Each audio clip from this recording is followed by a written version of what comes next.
A chicken stew is a great dish for meal prep, not only because it has great macros, but also because it tastes better the longer it stays in the fridge. First off, every good stew needs potatoes in my opinion. You don't need to peel them for this recipe, however, I would recommend washing them in the sink as there is always some leftover dirt on the skin. Then cut one slice of the potatoes to create a stable base, then slice them into thick planks, then into french fry shapes, and lastly into bite-sized pieces. One serving needs 250 grams of potatoes. The reason they work so well in a stew is that boiled potatoes are the #1 most satiating food, even more than beef or whole eggs, and because we boil them in broth, they will soak up all of the flavors and will taste great. Next are the vegetables. First, chop up one yellow onion, which weighs about 50 grams, and then I will add in one red bell pepper that gets cut into bite-sized pieces like the potatoes, and then one carrot. But you can add basically whatever vegetables you like. There is no right or wrong here, just experiment with maybe broccoli, mushrooms or celery. Next are 2 cloves of garlic that I will peel and then just chop into small pieces,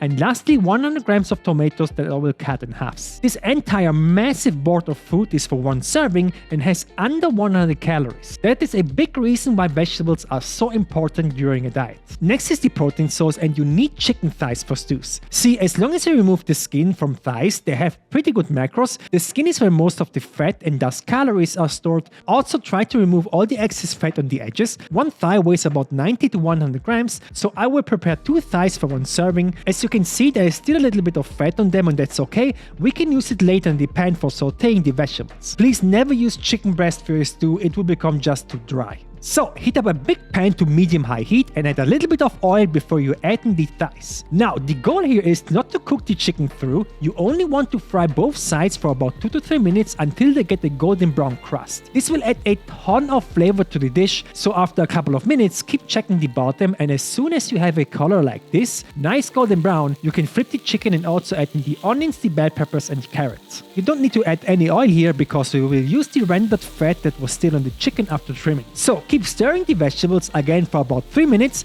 The goal is the same here, you want a little bit of color on them that will add flavor to the broth. Once you have some brown spots and the caramelization on the onions, you can add the tomatoes and the garlic and also freshly ground black pepper, and because I like heat, also some chili flakes. No salt yet, I will show you why in a second. So keep stirring for 20 to 30 seconds just so the garlic gets some color as well without burning, and then add in the potatoes and 300 grams of vegetable or chicken broth. Now for the broth, you simply prepare 300 grams of cold water and then add in stock powder. I highly recommend having always one of these in your pantry. They last forever and are a nice way to add a small flavor boost. Just add 10 grams to the water and mix, and that's it. If you have a small or a bigger pan, you might need to adjust the amount of stock. It needs to cover the potatoes about half like here. So instead of salt, I will add in 20 grams of soy sauce. This will not only season the broth but will also add a hint of umami flavor. And lastly, and this is optional, you can add some fresh herbs like rosemary into the broth for extra flavor. Then reduce the heat to medium,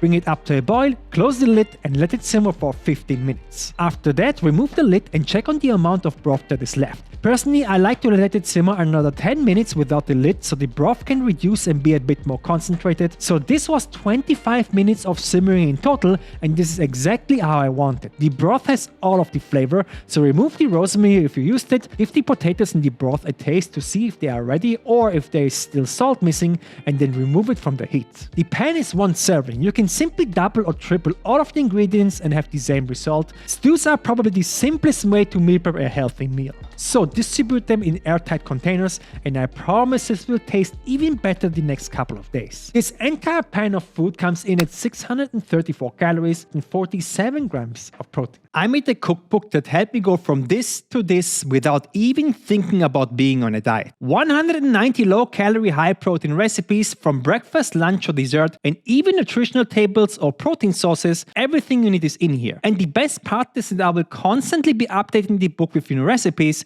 and you will get every recipe update for free once you've purchased it. Join the thousands of people that already bought the book. The link is in the description.